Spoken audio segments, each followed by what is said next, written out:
Boker Tov. It is time for us to start our school start our class today. So let's get going here. Let's say our bracha. Baruch atah Adonai Eloheinu melech haolam asher kitshanu b'mitzvotav v'tzivanu la'asok b'divrei Torah. We were discussing this prayer, Eloheinu shemash natata bi tohorahi, this idea that we are born with a purity and that God is our great fashioner, creator, fashioner, and life breather within to us. That is, God gives us life-sustaining breath, and the word for breath and the word for soul, nishama, or nishima and nishama, nishima and neshama are very much linked, and that this prayer really highlights that parallel, that life force and breath are connected. So if you think about it, from the modern medicine would say that a person is alive until their brain is non-functional. In the ancient days, they didn't have such understandings. They understood that a person was alive until they couldn't breathe. And, while that may be a minor difference, it's reflected in our language. And it also shows that, they didn't necessarily have all of the understandings that we have of modern science to work with. So, along with the homunculus, right, the little man that would be inside a woman's womb, there were certain scientific understandings that our tradition preserves that might have changed over time. Same with the Ma'ariv Aravim prayer, where we imagine that there are these celestial bodies going around the earth. In other words, what's the word for an earth-centered understanding as opposed to a sun-centered, heliocentric? Now I can't remember the term for earth-centered. But, Copernicus and then Galileo debunked the idea that that everything revolves around us. And that was, of course, a threat. And Ma'ariv Aravim prayer speaks about these celestial bodies going around us, which is, again, sort of a pre-science or a non-scientific, but in the eyes of the rabbis, very scientific understanding of how things worked. Or, for instance, we have this idea of the eclipse in which the moon, a lunar eclipse in which the moon disappears. And we have echoes of that when we look at on a monthly level when the new moon comes. They couldn't understand why that was, so it was a miracle every time the moon reappeared. And so from that comes traditions around, Kiddush Levana, this prayer you say between the new moon and the full moon, acknowledging the return of the moon, and so too implicit in that the return of God's presence, the Shekhinah, in the context of the Jewish experience when it seems like God has disappeared.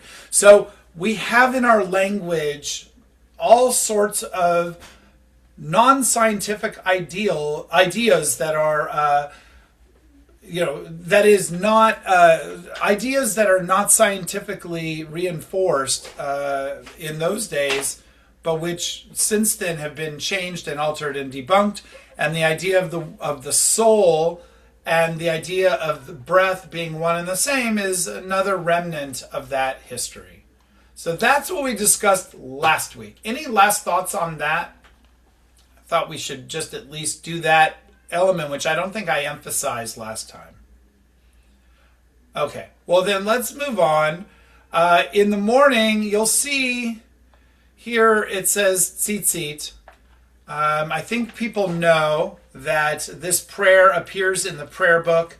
So now we are solidly getting ourselves going for the day, right? If we just do a little bit of a summary here, we had a prayer that says, time to wake up. Then we wash our hands. And then we acknowledge that our bodies are back to life, the physical, right? The openings and the closings that are working in our bodies, that are, or the hollows, as they say, the pathways within our body that allow our body to function properly. And then we go to a prayer that spiritualizes this. It moves from the physical to the spiritual, right? Thank God for returning our physicality to us, followed by thank God for giving us our soul back, something that is metaphysical. And then we go to, it's time to start our day. All of that in a way is the, okay, I'm groggy and I might still be in bed kind of energy. And then in this prayer book, we start to get dressed. And, specifically men will don a talit, or what's called a talit katan, a mini talis, based on the mitzvah that says in Ve'ahavta, actually, in the paragraph that Reform Jews don't typically read, the idea of placing fringes on the corners of our garments. In modern times, very few people have it on all of their clothing, but there is a group. It's very interesting. When I was a rabbinical student in 1992-93, so it was now over 30 years ago, I went to the community in Dimona, which is in the Negev desert, in the southern part of Israel, in which a group of former Americans who, I don't remember how it worked, but they were African American emigres to Israel that were part of a religious community there. All of them interconnected, actually biologically, because I think it was, I don't know, some people will use the word cult. But this colony of folks in the middle of southern Israel were, all of their clothes had four corners with tzitzit on them. These fringes, these which we don't translate here. It's just listed as tzitzit. And so you can see that in an era in which maybe everyone was wearing clothing that had fringes on it, it makes sense that early in our prayer cycle, we would have a prayer that focuses on these fringes because they are asulahem tzitzit. It's in the middle of Ve'ahavta, third paragraph, the part right before we go into Lama'an tizkeru v'asitem et kol mitzvotai, right? The tzitzit are in a pair, and maybe we should look at that actually. So what I will see if I can open up another tab without creating total pandemonium here. Oh, I could do a split view. That's even better. So now we're going to look. Yeah, so there's a new function in Chrome that allows us to have a split view. Let's go to Ve'ahavta, the last paragraph of Ve'ahavta. Blessing, Shema. It's called Shema. Remember we talked about how Reformed Jews call it Ve'ahavta, but it really is the Shema. And that's because the sections are connected. So the third paragraph of the Shema, or Ve'ahavta as you say, says, Vayomer Hashem el Moshe le'mor, daber el b'nei Yisrael. So God said to Moses, saying, speak to the children of Israel and say to them, Va'asu lahem tzitzit. You shall make for them tzitzit, fringes, al kanfei vigdehem, on the corners of their garments, of their clothes, lidorotam, for their generations. And v'natnu al tzitzit, and they shall place upon their fringes, they shall give to their fringes hakanaf patil techelet, that are on the corner, or something along those lines. A patil techelet, a techelet string or thread, right? A blue thread, which is, you'll see on some people their talesim will have a blue fringe on it. V'haya lechem l'tzitzit, and it shall be for them on the tzitzit. There shall be for them, for you, these fringes. Uritemoto, and you shall see them.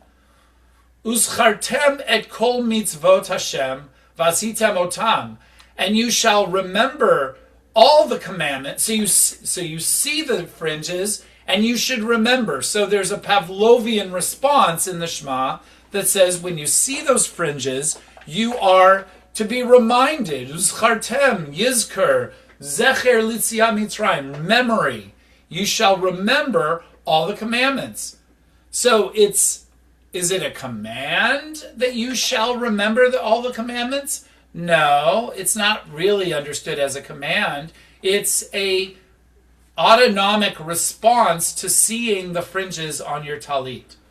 Automatically you say, oh, I see these tzitzit, and I've been conditioned by good B.F. Skinner type of conditioning to believe that the tzitzit are a reminder. You shall remember all the commandments, vasitem otam, and you shall do them, right? So that's what the Shema says. It's and this paragraph is taken out probably taken out by earlier Reform Jews, because this idea of the mitzvot being obligatory, being implicit on the idea that tzitzit are a symbol of the mitzvot, that it should be an obligation. Vasitem otam, and you shall do them. V'lo taturu acharei levavchem v'acharei einechem, and you shall not veer away after your heart, right? V'acharei einechem, and after your eyes. In other words, you shouldn't turn away your mind from the mitzvot. So you wear the tzitzit and you make them visible so that you are always focused on following the divine will as embodied by the mitzvot that we have in the Torah. But don't have your heart or your eyes, but really levav in this time, levav means your mind. Don't lust after your mind's thoughts or what your eyes will take you to. Asher atem zonim achareihem, that you should prostitute after them. In other words, lust after them. That you become a ben zonah, a whore after them. I think I've seen translations that say, don't veer away from them with your heart or with your eyes, that you lust after them, or that you prostitute yourself for these other goals other than mitzvot. And then we get the familiar Lama'an tizkaru vasitem et kol mitzvotai, that you shall remember and do all of my commandments and be holy to your God, right? All of that. So Reform Jews typically leave out the first part of what's called the third paragraph. And all of this is to say that we're focusing on the tzitzit over here. I love this split screen. It allows teachers like me to have two things going at the same time. And then the tzitzit over here. So when you get dressed, right, and it says over here, Va'asu lahem tzitzit al kanfei vigdehem. It doesn't say upon all of your clothes, but it does say on the corners of their clothes. And so, is it all? Is it some? But what we do know is that there is an obligation to wear tzitzit, and that is a direct mitzvah, as listed here. Yes, Pamela. I was wondering, you were mentioning about the difference between the Reform movement and the Orthodox movement on this part. But I was thinking that maybe one of the reasons that this was taken out was that a lot of the Reform customs seem to be, don't stand out. So tzitzit are a very visual sign. Like they don't wear a kippot in or the early they didn't wear a kippot in the service because it made you stand out. So I'm wondering if the seats also, especially if you're wearing them around, you don't want to really show everybody, hey, I'm Jewish because look, I'm wearing these very visual signs. Yes, so in the late 1800s and early 1900s, early 20th century, like 1937, I think, was the Columbus platform. And these platforms of the reform movement, these big statements of who we are, were very direct about saying any garments, any outward appearance that makes us different is dangerous and bad and should be eliminated because they wanted to make it possible for Jews to integrate into Western civilization. So I think you're absolutely right. The reason tzitzit were a problem was not because of the mitzvot side of it, but I think over time that has changed. And now I think the main issue is that we are struggling with the idea that all 613 mitzvot are obligatory on Jews. But I think you're right. There is a strong concern in early reformers' history. Both the Pittsburgh platform of the 1880s, I guess, and the Columbus platform of the 1930s are specifically saying we don't want to look different from the rest of the dignified, sophisticated, intellectually oriented Europeans that we are surrounded by. Oh, if And only the Zionists, the anti-Zionists were to understand this. They would start to I, pick on us. Yes. I was thinking that because they kept Lamantis Keru in there, that they didn't have a problem so much with following the mitzvot, but it was that you needed to have this physical reminder to do it rather than the commandment that you intellectually remember, right?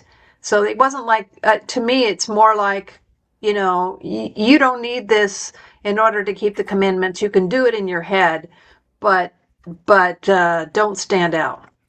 Yeah, I mean, I think, that may be, there are different strands of early Reform Judaism. There were radical, it's sort of the same thing with Christianity. The first generation of reformers, just like the first generation of Christians, struggled with the question of how nomian or antinomian we would be. How much, which means how much we would focus on the law versus a rejection of the law. So in a way, Reform Judaism and Christianity, early Christianity, had the same struggle, and within their movements, like in Christianity, you have Paul of Tarsus, who is,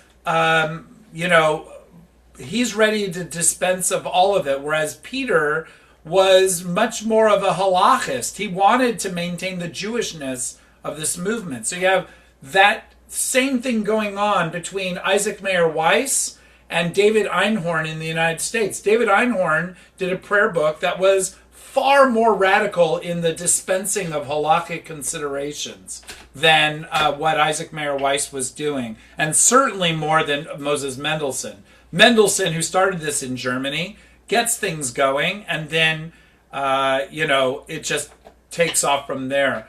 So I think that's how movements work. A new idea comes in, and then people are like, well, how radical are we going to be? And I think this piece about tzitzit is a good example of how there is some difference among them.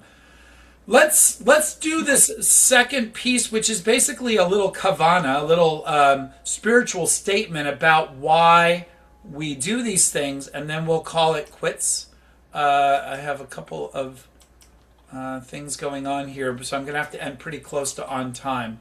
So after you say this commandment for the tzitzit, you have this little statement. We have this often, that there's a statement afterward that starts off with the words Yehi Ratzon Milfanecha. We see that all over the place. Right now, of course, I'm going blank of examples of it. But I think I think we can stumble upon them, and I just need to put some thought into it. Yehi ratzon milfanecha, let it be the will before you.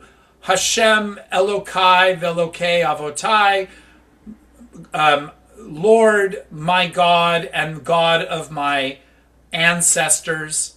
Shetehei chashuva mitzvat tzitzit, that the importance of the commandment of the tzitzit be before you as if ka'ilu kiyamtiha b'chol prateha v'dikdukeha v'kavanoteha, as if our fulfilling this mitzvah of the tzitzit be as if I'm actually, this is in the singular. I should have said it differently.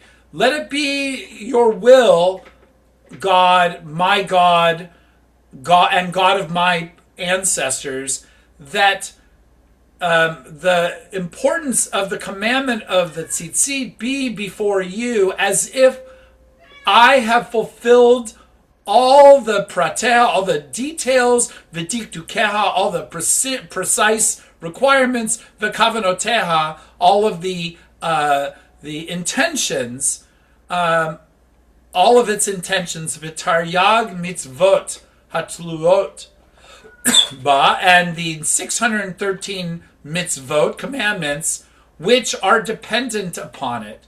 Amen, Selah. Let it be that when I observe the mitzvot, when I do the mitzvah of tzitzit, may it be as if I am fulfilling all the mitzvot, because of what we read over here, right?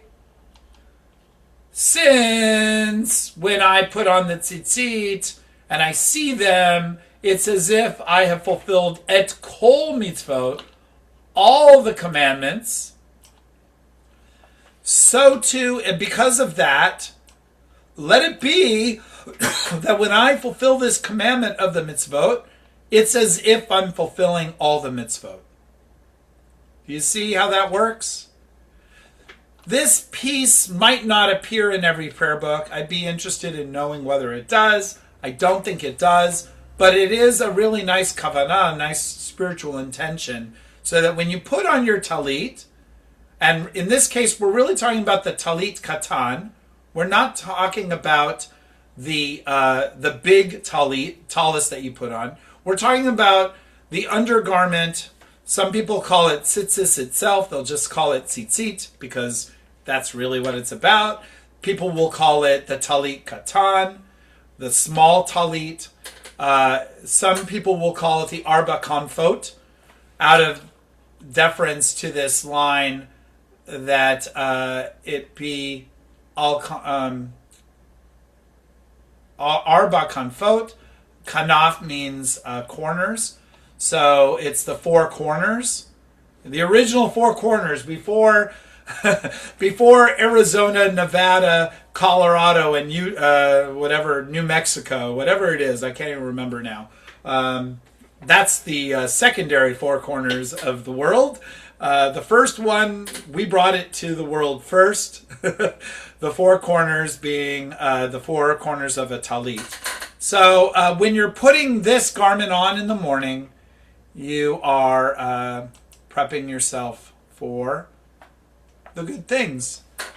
All right, everyone, I'm sorry to cut it short. I do have another obligation.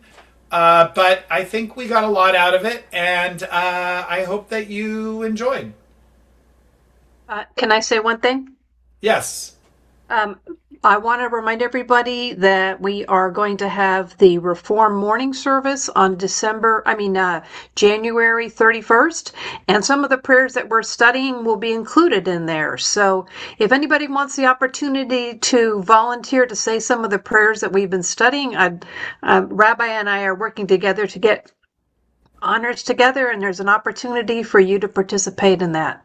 So I'll be reminding you each week if anybody wants to say something, to do one of the prayers. Okay.